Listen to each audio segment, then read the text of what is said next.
Добар ден, добродојдовте во најновото издание на вестите на Канал 8. Во несреќен случај при сечење дрва во Јастребник, тешко повреден 71 годишен маж. Бил префрлен на лекување во Скопје, каде е починал од повредите.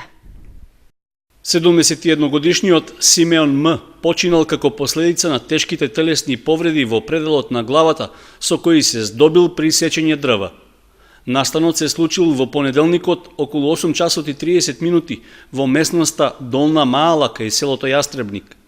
Во критичниот момент Симеон се наоѓал во близина на местото каде друго лице сечело дрва. При тоа во еден момент отскокнало парче од дрвото и го погодило во главата, при што му нанело сериозни повреди. 71 годишникот веднаш бил префрлен на едната медицинска помош во Кочанската болница, а неколку часа подоцна, поради влошување на здравствената состојба, повредениот бил транспортиран во Скопскиот клинички центар. Сепак и тамошните лекари не можеле да сторат многу за да ги санираат последиците од тешките повреди, пошто лицето починало. На местото каде што двајцата сограѓани сечеле дрва, излегла увидна полициска екипа и јавен обвинител, и според првичните информации, настанот се третира како несреќен случај. Од шумското стопанство Осогово сметаат дека идниот концесионер ќе наследи добар простор за лов во ловиштето Полаки. Предпријатието успеало да го одражи ловиштето, а потенцијалниот концесионер треба да вложи уште малку средства за тоа да стане атрактивно. Ловиштето Полаки е востановено како ловиште за крупен дивеч. За него се бара концесионер преку меѓународен оглас. До тогаш за него по законска должност ќе се грижи шумското стопанство Осогово, кое е задолжено за заштита на ловиштето и прихрана на дивечот. Оттаму велат дека состојбата со ловиштето е на задоволително ниво. Добра состојбата во ловиштето. Значи, во овој период обезбедивме одредена количина на храна. Нашите служби се на терен и ја доставаат до хранилиштата на дивечот. Се врши сега еден вид на пребројување. Тоа не е законска врска да извршиме еден вид на пребројување на бројната состојба на дивечот. До крајот на годината ќе имаме некои вредности во поглед на бројот и по вид на дивеч, така да ќе направиме едно резиме. Според многу одредници, Полаки е едно од најубавите ловишта во државата која може со гордост да се промовира на полето на ловниот туризам во меѓународни рамки. Она пошто ова ловиште значително се разликува од другите ловишта во Македонија, е неговиот ограден простор за интензивно одгледување и застрелување на дивеч со површина од 900 хектари. Ловиштето, според својата бонификација, е едно од најдобрите ловишта во државата, значи зафаќа простор од околу 1000 хектари, со тоа што е атрактивно и како месторастење на самите живеали, на самиот дивеч и како предизвик за самите ловци. Од шумското стопанство Осогово сметаат дека идниот концесионер ќе наследи добар простор за лов, кој велат оттаму во изминатиот период бил подобрен и усовршен. Но со негова дополнителна интервенција ќе ги надополнат одредените недостатоци кои што се јавуваат таму. Значи, пред се, ние имавме изградено добра инфраструктура, патна мрежа, имавме ги изградено добрите ловнотехнички објекти, значи чеки, плевни, останува само да се поработи малку на крвните линии на дивечот, да се подобри потенцијалот во смисла на трофејната вредност и да го обогати ловиштето со друг вид на дивеч. Бидејќи во овој момент ловиштето располага со мал број на повид на дивеч, значи срна, обичен елен лопотар и дива свиња. Изборот за најповолна понуда за давање под концесија на ловиштето ќе се изврши електронски, а почетната цена ќе биде највисокиот понуден износ по јавното отворање на понудите. Рокот за поднесување на понуди е најдоцна до 20 јануари 2015 година. Во локалната самоуправа на Кочани не планираат организирање на заеднички дочек на новата година. На граѓаните им преостанува стандардната забава во угостителските објекти, како и неизбежната прослава во домашен амбиент. Во општина Кочани воопшто не се размислувало за организиран дочек на нова година на платото во трговскиот центар, практика што пред 15 години беше испробана како можност. Потврда за ова е што и во програмата за новогодишно славење нема издвоено сума за ваква намена.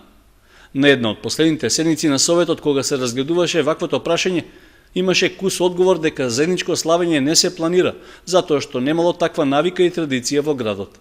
При тоа не беше одговорено дали причините за одлуката се трошоците за организација или очекуваниот слаб одзив на граѓаните.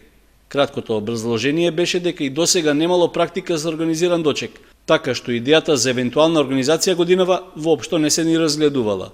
За разлика од кај нас, неколку години поред соседните помали општини имаат организиран дочек на Нова година со жива музика и греано вино и ракија за граѓаните, што треба да им овозможи веселба на плоштадите.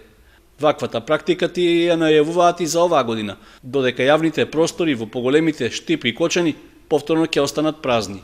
Кон скромната празнична атмосфера се придодава и одложувањето на изборот за најубаво украсен дом, што втора година поред општината не го реализира.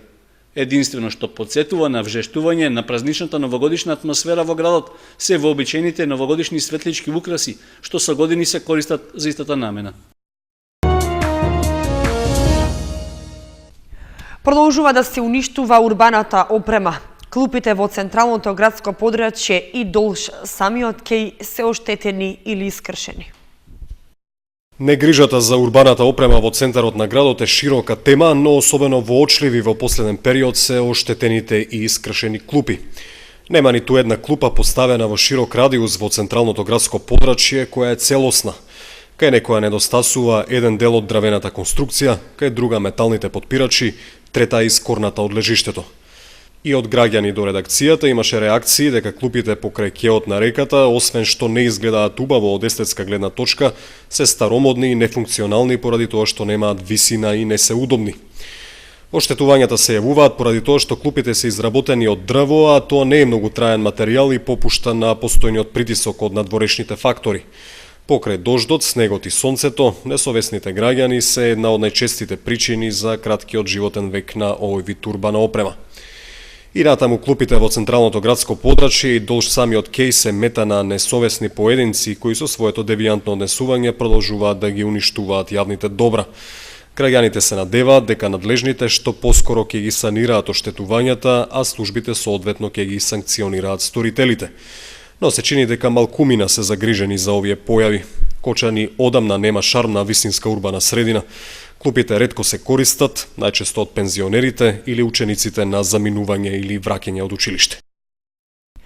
Управата за јавни приходи ги подсетува обврзниците дека од крајот на идниот месец треба да поседуваат фискални каси со GPRS уред. Набавката може да ја извршат само кај овластени производители, согласно даночната регулатива.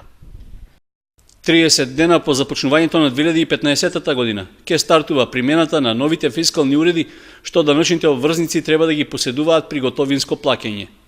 Обврската да воведат фискален систем на опрема со вграден GPRS систем е најдоцна до 31 јануари едната година. Таа ги опфаќа сите даночни обврзници кои вршат промет на стока и на услуги, а за кои плаќањето се врши во готово. Постапката за регистрација на новите GPRS фискални апарати трае релативно кратко, од 10 до 15 минути, и се врши електронски од страна на овластениот производител каде обврзникот ја набавил касата. И покрај брзата постапка, а со цел избегнување метежи, од Управата за јавни приходи апелираат даночните обврзници да не ги чекаат последните денови пред истекот на рокот, 31 јануари.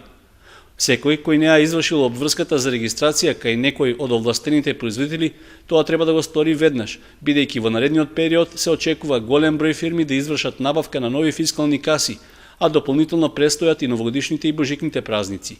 Според последните податоци на Управата за јавни приходи, постапката за регистрација е заокружена за над 26.250 фискални каси со GPRS уред, кои ги поседуваат над 12.590 даночни обврзници.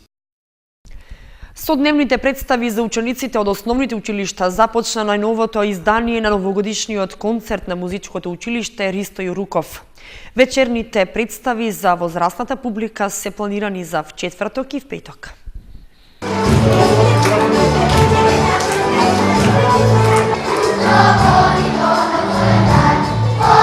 Празничната атмосфера за Нова година се приближува.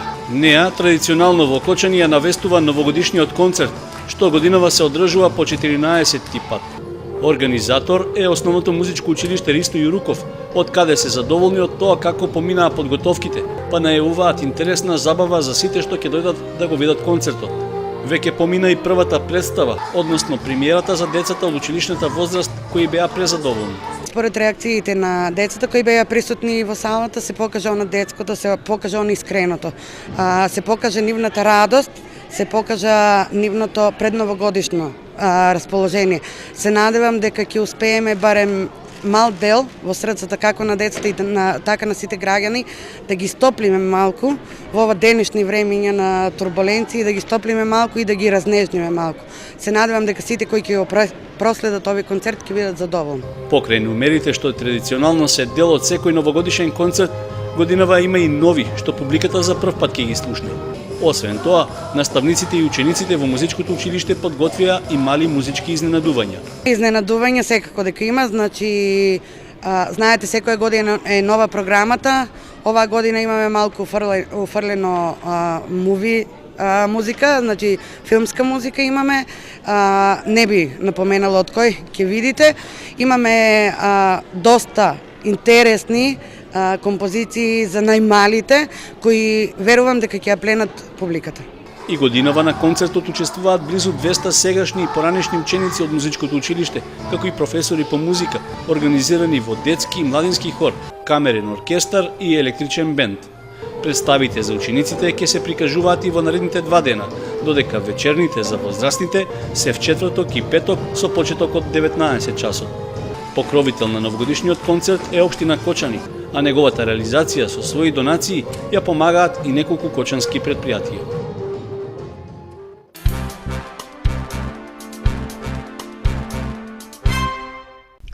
Новогодишни пакетчиња за учениците со посебни образовни потреби од основното училиште Малина Папиванова и 5 канти за селектирање на отпад донираше компанијата Екопак Хит од Кочани. Компанијата Екопак Хит не ги заборава децата со посебни образовни потреби.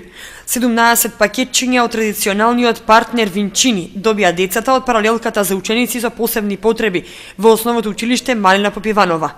Освен ова, компанијата Екопак Хит донираше и канти за селектирање на отпад од пакување, како почеток на кампањата "Биди модерен, селектирај паметно". Ова е само почеток на нашата соработка, која се надевам дека ќе биде обострана од двете страни, значи заедно со едукацијата и заедно со отпадот кој ќе го собираат учениците во основното училиште Малина Попиванова, а секако дека ќе имаат и бенефит од откуп на отпадот од пакување. Добивањето на зелено знаме на основното училиште Малина Попиванова и денешните активности од представникот на Екопак Хит Кочани ни дава потик една и иницијална каписла за следната година 2015 во делот на екоактивностите да бидеме добри партнери на Екопак Хит во делот што спомна директорката, дека ќе собираме материјали кои се за рециклирање, односно тие средства ќе ги употребуваме понатаму за наставни средства и помагала. Уште со само неколку активности Екопак Хит ќе ја заокружи 2014 година. Вакви и слични акции компанијата организира и во други училишта во Источна Македонија. Домот на културата Тошо Арсов продолжува со кинопроекциите во киносалата. Од 20 часот виничани можат да го видат филмот Споменикот на Майкл Джексон. Цената на билетите е 50 денари. Сценарист и режисер на филмот Споменикот на Майкл Джексон е Дарко Лунгулов. Филмот е црна комедија во која режисерот Лунгулов низ приказната за берберот Марко се обидува да ја прикаже социјалната приказна на неколку карактери и нивната судбина во едно мало место на Балканот. Берберот Марко во еден момент се решава на очајнички потек да го спаси својот брак и со тоа да ја импресионира својата жена Љубинка, а воедно да го оживее своето градче кое е на умирање. Решава да му подигне споменик на поп-идолот Майкл Джексон. Главните улоги ги толкуваат Борис Миловојик и Драган Бјелогарлик, а една од главните улоги од македонскиот актерски ескадрон ја толкува Тони Михајловски. Епизодни улоги од Македонија имаат и актерите Петар Мирчевски и Жаклина Стевковска. Во филмот од останатата актерска екипа играат и Бранислав Трифуновиќ, Наташа Тапушковиќ, Мирјана Карановиќ и Љубомир Бандовиќ. Филмот е снимен во Србија и Македонија, а од Македонија во филмот учествуваат и сценографот Кирил Спасевски, снимателот на звук Игор Поповски, бум-операторот Дарко Бошковски, додека продуцент на филмот е Огнен Антов. Филмот копродукциски е работен во Германија и Хрватска, финансиски е подржан и од Филмскиот фонд на Република Македонија.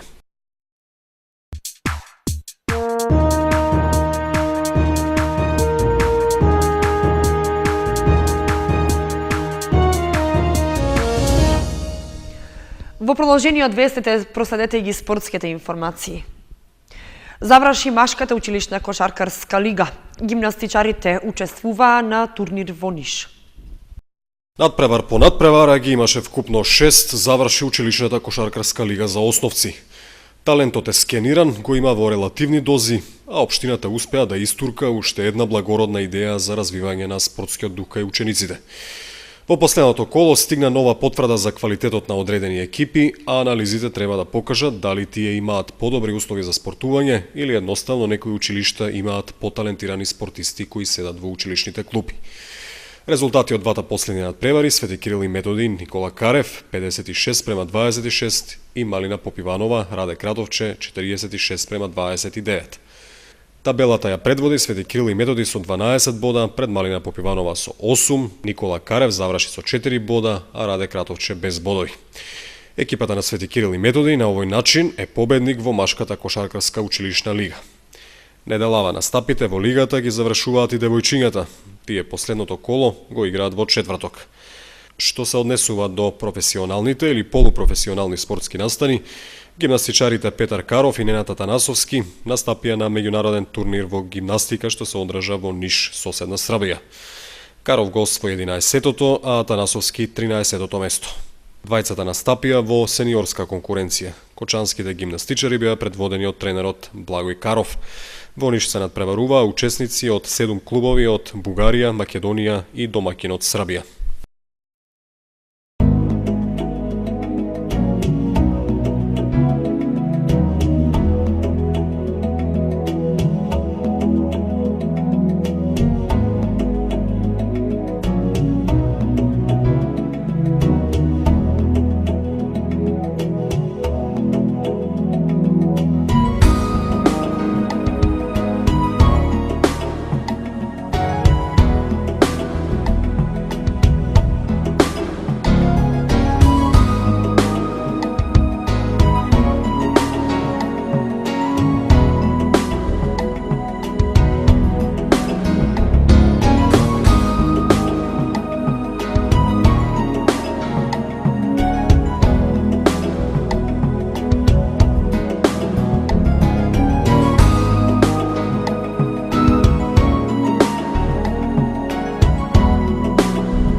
Вестите на Канал 8 завршија. Ви благодариме што бевте со нас. Следете не и на kanal8.mk. Довидување.